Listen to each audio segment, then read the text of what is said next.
Hello and welcome to Revolutionary Ideas, the monthly podcast of Marxism from Socialist Alternative.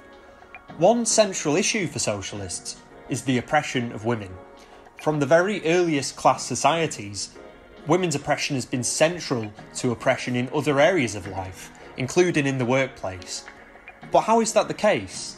And what can socialists, workers and trade union activists actually do to challenge this? To address these questions, on today's episode, Yara will be interviewing Sarah Wrack from Socialist Alternative's Political Committee and Katia Hancke from Socialist Alternative's sister organisation in Ireland, the Socialist Party, and she is also an activist with Rosa, the Socialist Feminist Campaign. This episode of Revolutionary Ideas will also be a two-parter. Make sure to tune in a week's time to hear part two. But first, I'll pass over to Yara. Take it away, Yara. Hi everyone, and welcome to a new episode of Revolutionary Ideas. My name is Yara, and here with me today are Sarah from the Political Committee of Socialist Alternative in England, Wales and Scotland. Hi, Sarah.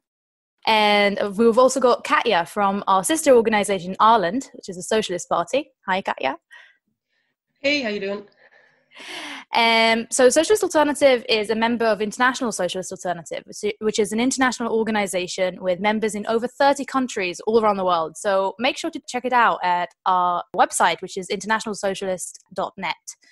Now, this month's episode is about a really important subject that I think all of us are going to be very interested to listen to, which is socialist feminism and how socialism is connected to feminism. So I think we all know what socialism is. I'm assuming if we're listening to this podcast, and we also all know what feminism is, but what's actually the connection between the two? How is opposing sexism connected to opposing capitalism? What do you think, Sarah? Well, I suppose the starting point is kind of what does capitalism today mean for women? And within that, I think, you begin to see the link between the two things. So the fact that there's still in the UK at least a 17% pay gap between men and women, for example.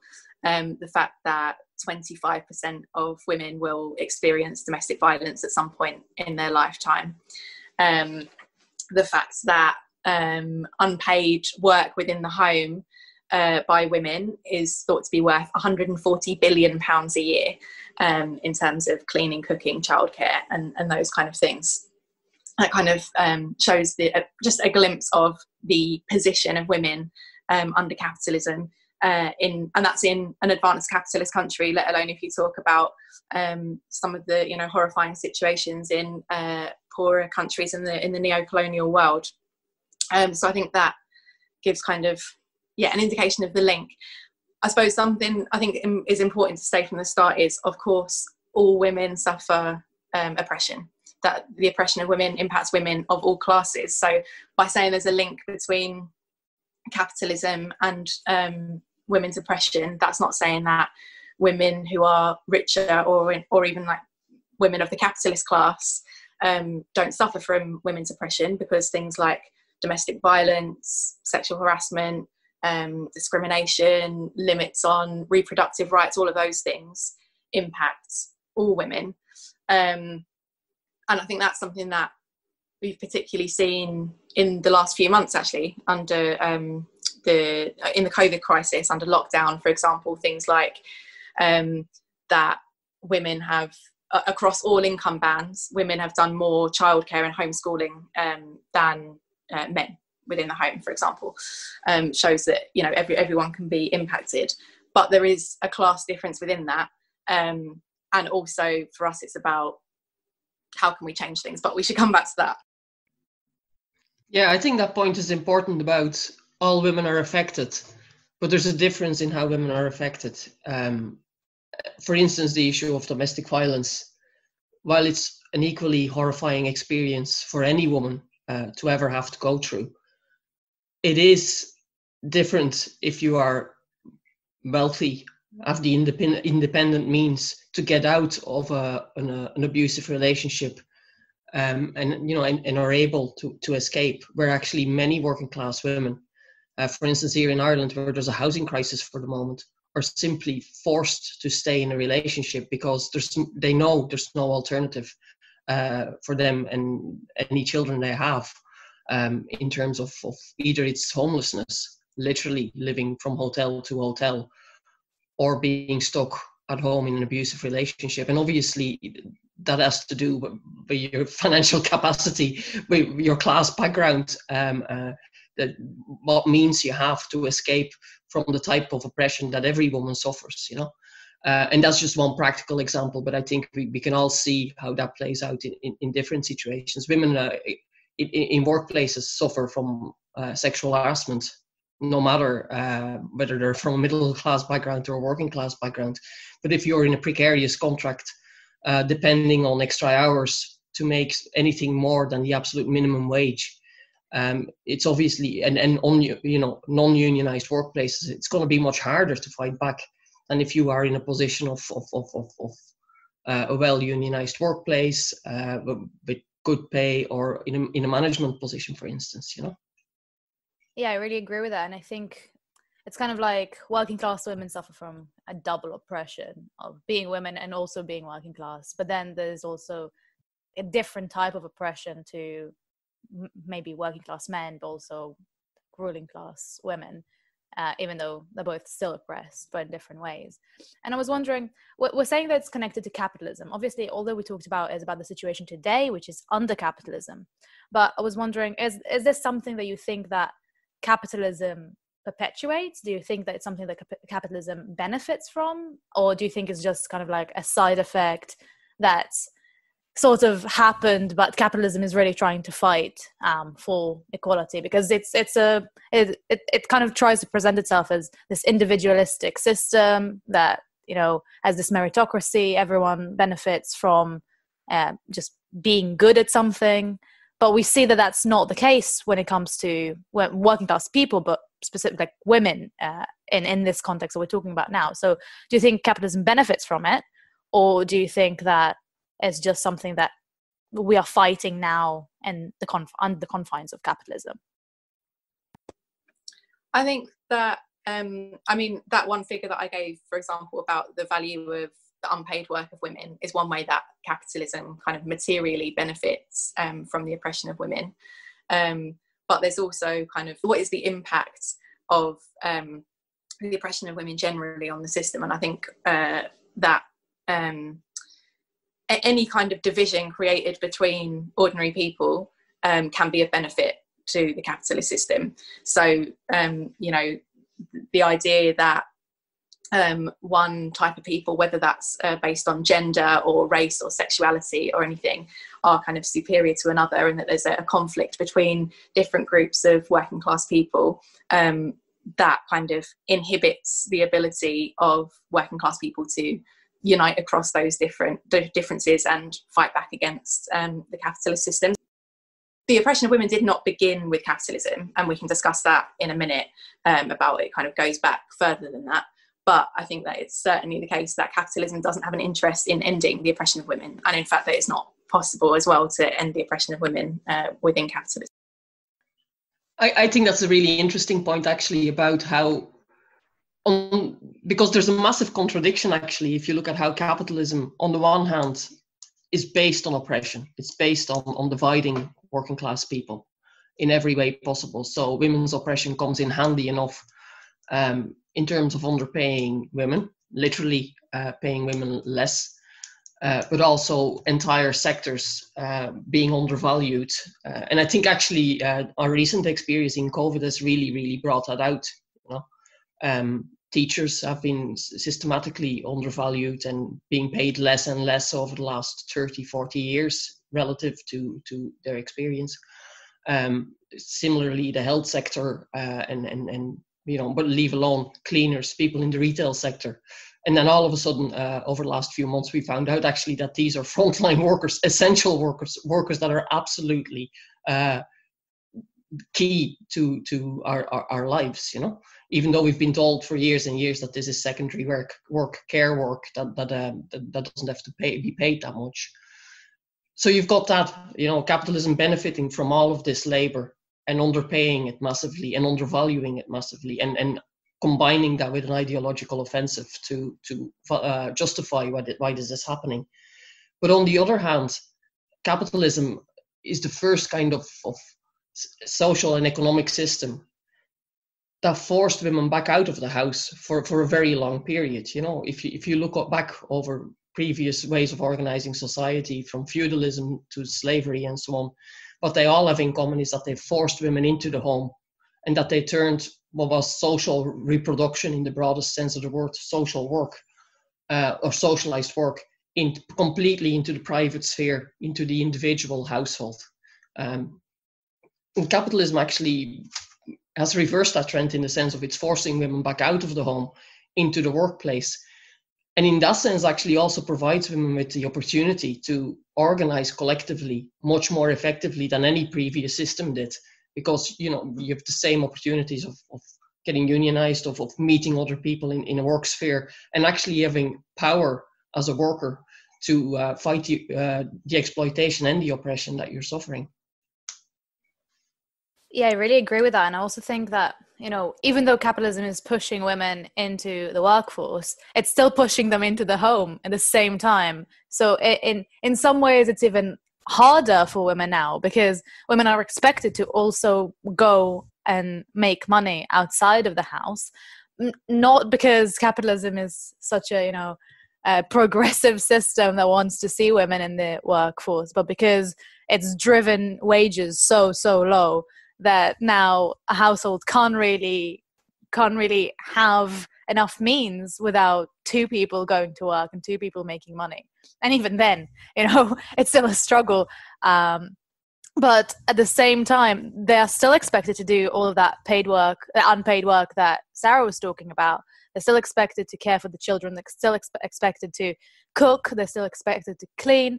But they have less time in the day to do that. So I think the points about kind of the economic oppression of women are really, really strong. Often kind of representatives of capitalism will try and claim that they have an interest in ending the oppression of one group or another, and often, you know, representatives of capitalism will say that they're against sexism and this kind of thing. But I think that this is a good example of how even when capitalism gives something with one hand, it always, the system turns it to the advantage of capitalism with the other hand. So yes, women have been kind of, you know, given what most women correctly see as opportunities to do more than previous generations of women could, to have careers and that kind of thing. And in fact, many women have found that the burden of the unpaid work has been lifted because they don't necessarily have to spend all their time in the home doing all of the childcare, all of the housework and stuff. But how has that been overcome? It's by, in fact, getting poorer women to do many of those tasks. So, you know, the ideology that women have kind of a natural affinity to the tasks that exist within the home is then used to super exploit poorer women to do the same jobs and be paid, you know, peanuts for doing it. So yeah, I think that it's just an interesting example of how capitalism kind of, it exploits gains that it gives as well. And I think it also kind of connects to the whole, you know, system of getting workers from other countries, from poorer neocolonial countries, into the richer countries to oppress women even further, which I think, you know, just points to, you know, the international nature of the way that capitalism oppresses working class people, but also women and any kind of oppressed group, to be fair. And I was wondering, because we're talking a lot about economic oppression, which I think is a central point, not just when we talk about socialist feminism, but I think generally about feminism. Like we can't really have equality if we don't have economic equality. We can't have liberation if we don't, you know, if we don't have enough money to be genuinely free and to genuinely make our choices. But I think we also touched a little bit at the start on another kind of oppression, which I think is really important, which is sexual oppression. And I think the connection to capitalism there is maybe slightly less clear. And I was wondering, Katia, what do you think about that? Do you think that capitalism benefits from other kinds of oppression? I think it's an extension of those contradictions that we just named on the economic field that you also see in every other aspect of women's lives.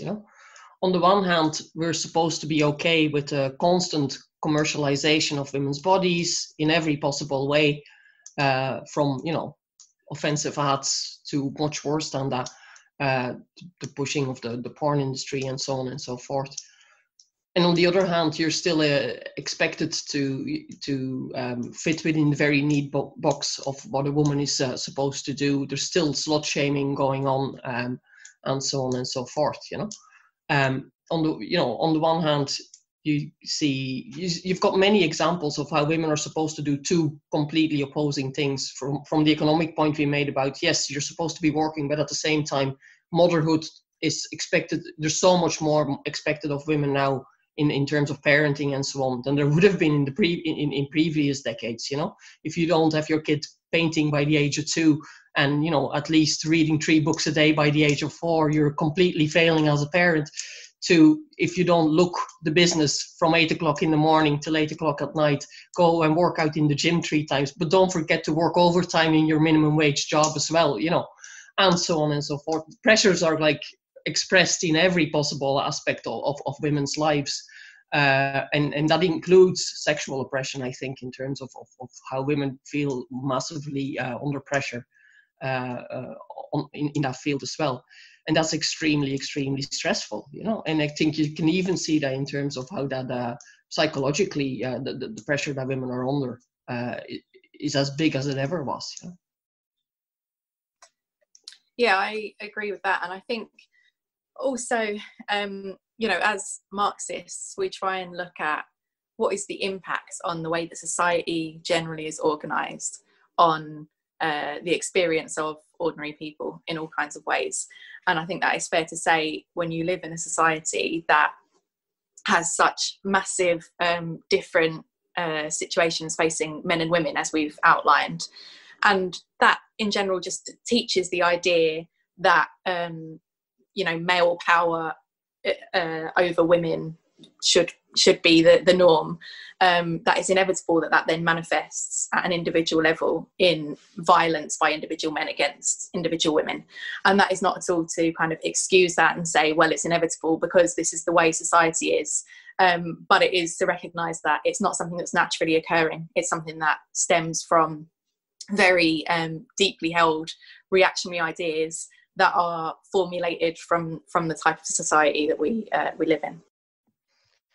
It's one of the best things that for me has come out of the Me Too movement, for instance, is the highlighting of the fact that sexual harassment and so on is completely rooted in extremely unequal power relations.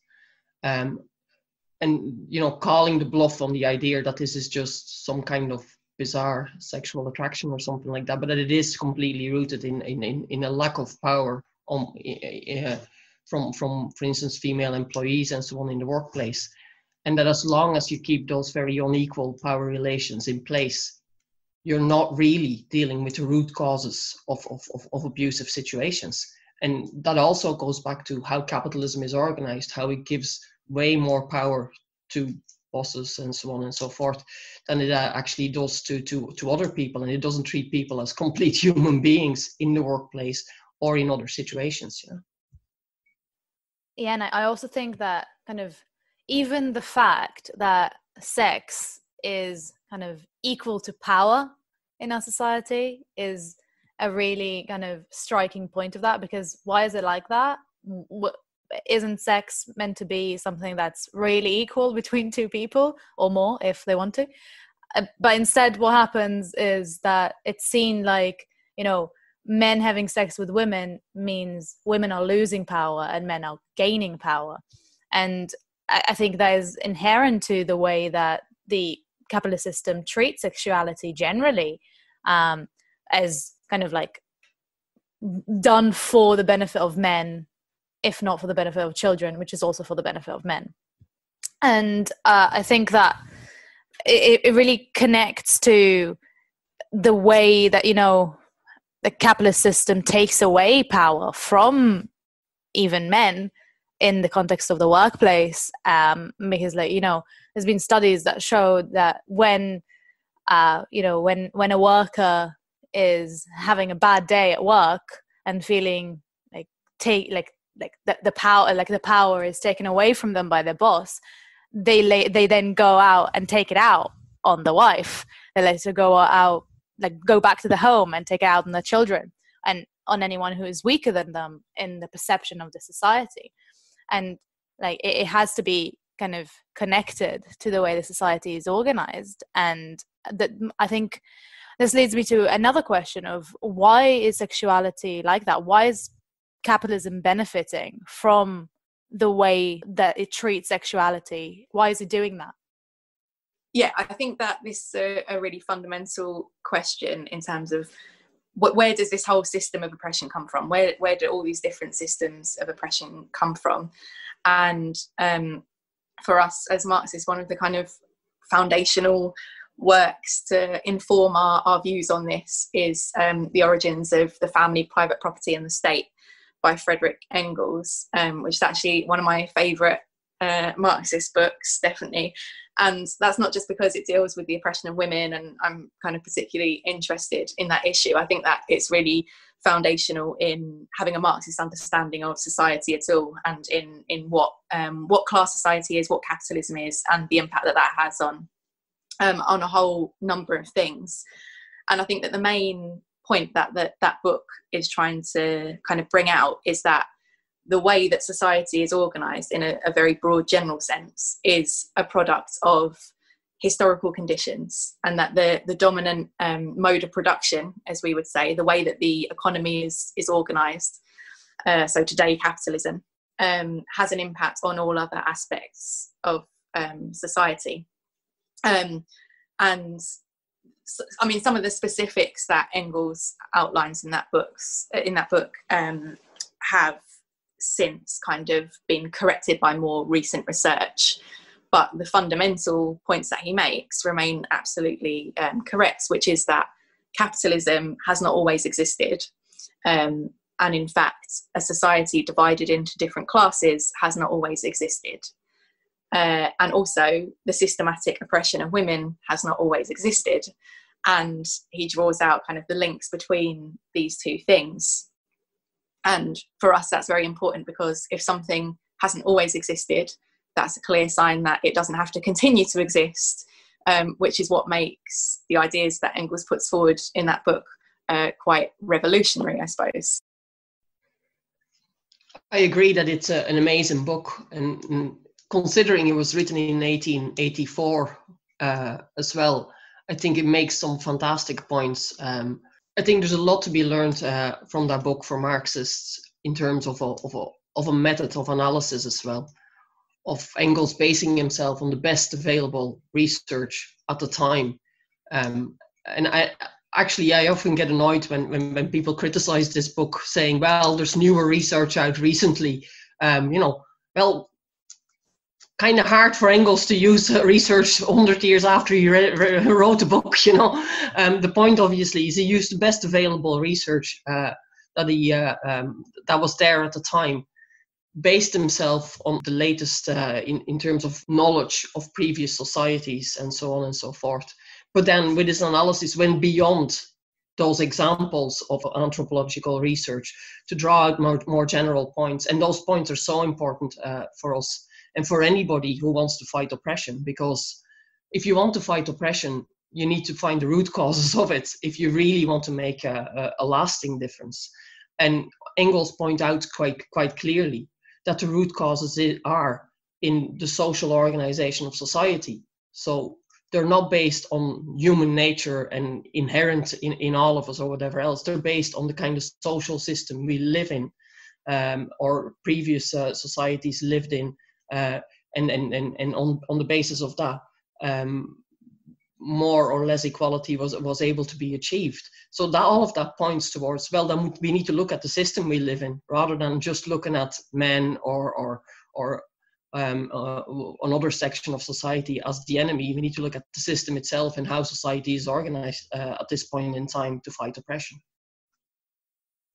Yeah, I'm really happy that you brought Engels in this particular book up, because I think it is not only a crucial key text in Marxist history, but also in the history and the fight against the oppression of women. And I want to ask maybe a very broad question, because it is not a short book, but what is the origin of the family then, according to Engels?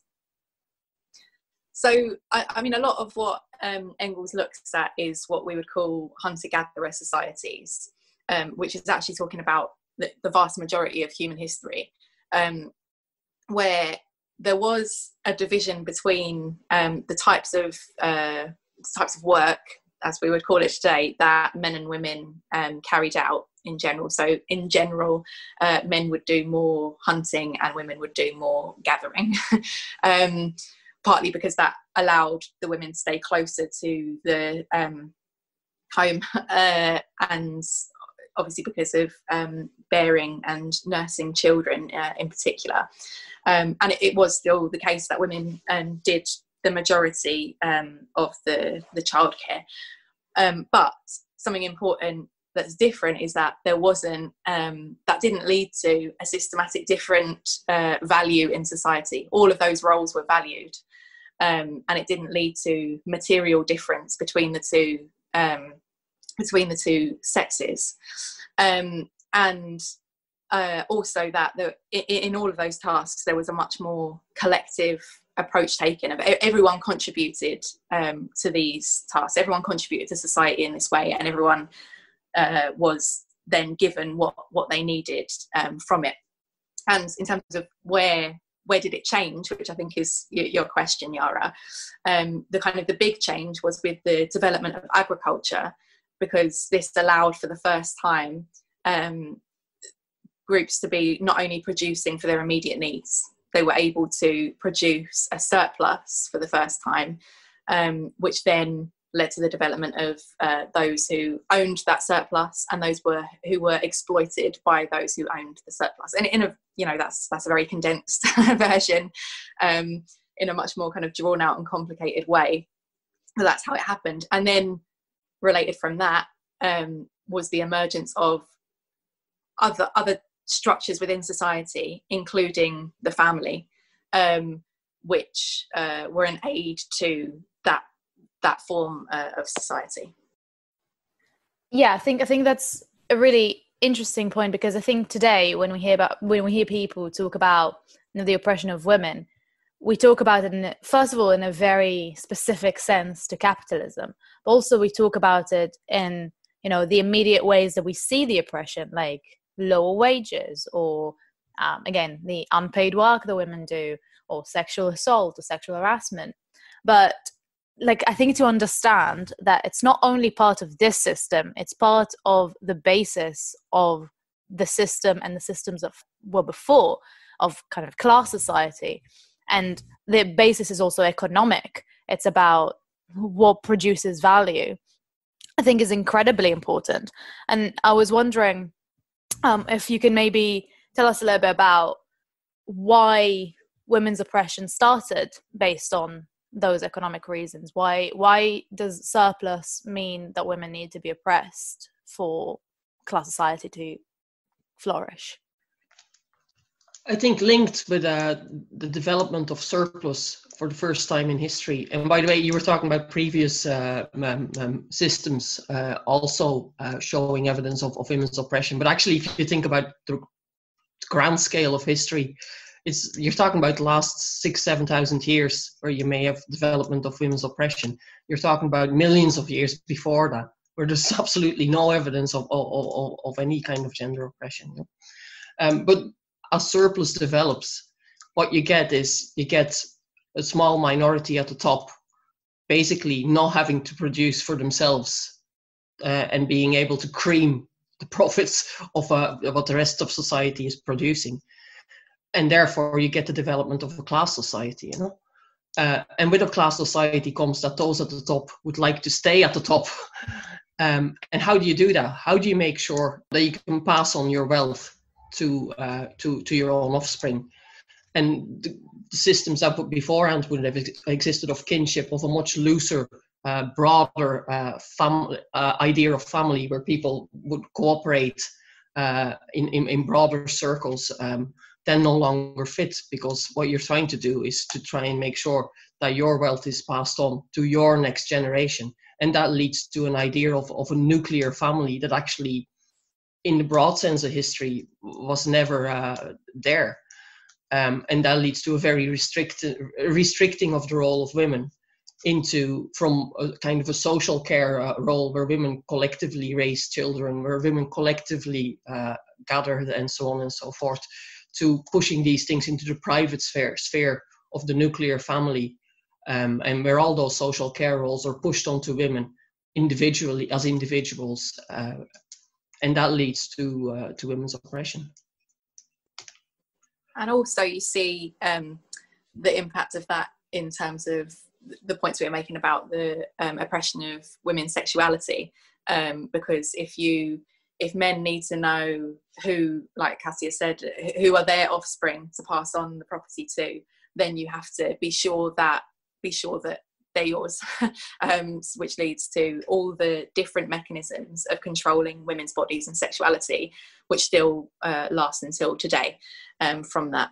And also I think that the other side of kind of why was it necessary for women's oppression to be linked up with this is just the kind of different types of roles that began to emerge as you had this surplus, that the roles that were taken on by men of carrying out this agriculture, which involved like quite a lot of physical labour, for example, and also administering what happens to that surplus. These were the roles that kind of these are the roles that had the power in this new developing way of organising society, which also fed into the situation facing women. Yeah, and I think it's really important to talk about this, because again, if the origin of the family is linked to the fact that men want to stay at the top, and if it's linked to the fact that then there's this kind of the surplus of economic value that needs to be passed on, then it's inherent to the system, and there isn't anything that's going to solve it. Like within the confines of capitalism and class society generally, it doesn't have to just be capitalism, like we talked about. Then there's no other alternative for the system. What are they going to do without controlling women's sexuality? And I think that also connects to the fact that monogamy is so important, and I think it also connects to kind of, well, we talked about how sexuality is like connected to power in the system, rather than, you know, either something you do for a purpose of having children or you do for enjoyment and fun, which is also important. So I think that book is incredibly important in understanding the role of class society generally, and capitalism specifically, the oppression of women. But also agree with you that it's kind of like a key book of understanding the way that society is organized, even if we're not talking about specifically women. The point you made about monogamy is interesting, because it's mainly female monogamy that is constantly pushed down everybody's throat, historically speaking. And I think linked to that, one of the points about this book that Engels wrote also is that he explains how the family, or the bourgeois family, as he calls it, family under capitalism, and the way it's ideologically pushed down all of our throats. It's very much an institution. It's like a transaction, as opposed to actually something that is first and foremost based on love, on mutual respect, and so on and so forth. And he makes that distinction also, obviously, as all of us would do. That when we're talking here about the family, we're talking about that institution and the way it's ideologically represented. We're not talking about whether we love our kids or our partner, but the way the family as an institution is being pushed and being extremely restricted and classified under capitalism. Yeah, I completely agree with that. And I think it also connects, to other questions that are, I think, very prominent in the last few years, or even last few decades, of sexuality as, you know, like sexual orientation and like gender generally. So like, you know, if the monogamous relationship has to exist in this way, and if sexuality has to be the sexuality of women has to be controlled, then it also makes sense that capitalism and class society will oppress other kind of interpretations of sexuality or gender, and anything that kind of falls out of that binary of man, woman together in a family with their children, so that when they die they can pass on their wealth. So I think that is another thing that kind of I think, you know, when you read that book, a lot of the times, especially if you read it kind of earlier on in your Marxist reading journey, I think it kind of, every time you read something, you feel like that meme where the like galaxy brain, you just suddenly something opens up and you understand kind of a connection that you haven't seen before. And I think that is something that's really great about this book, and I think everyone should read it because it really explains so much. And I also think that it connects to so many other things that we haven't talked about, like, for example, the fact that women, like the way that kind of the gender division when it comes to labor is, we talked a little bit about how women are expected to care, are expected to do unpaid work, and all of that is kind of down to the fact that the society sees the value of women and men in a different way. Men are expected to provide labor, they're expected to provide value, they're expected to be productive, but women aren't expected to do that. Their productivity is based on caring and based on sex. And like, you know, this transaction that you were talking about in the family is a transaction of man provides money, woman provides sex, and woman provides care.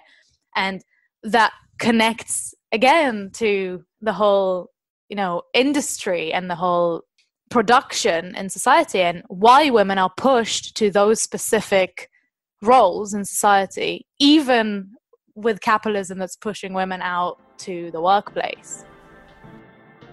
Thank you to Yara, Sarah and Katia for that very enlightening discussion. As I said earlier, this episode is going to be in two parts. This week, our panel discussed the Marxist view of the oppression of women, going into classic texts like Engels' The Origin of the Family, Private Property and the State. And next week, our panel will be talking about how these ideas guide our actions as socialists. They'll be addressing the record of the Bolsheviks and their approach to women's liberation following the 1917 Russian Revolution, and how we can carry those lessons over into struggles led by women in the present day. And we hope to see you tuning in for that. If you like what you've heard in this episode, I want to urge you to get in contact with Socialist Alternative today. Go to socialistalternative.net, where we have information on upcoming events, various news stories, our analysis, and information on how you can get in touch with us. Also go to our Facebook, which is Socialist Alternative ISA England, Wales and Scotland. For our Instagram, go to socialistalternative.ews. For TikTok, it's socialist_vids. And finally for Twitter, it's socialistaltews. Thank you very much for listening, and hope to see you next week.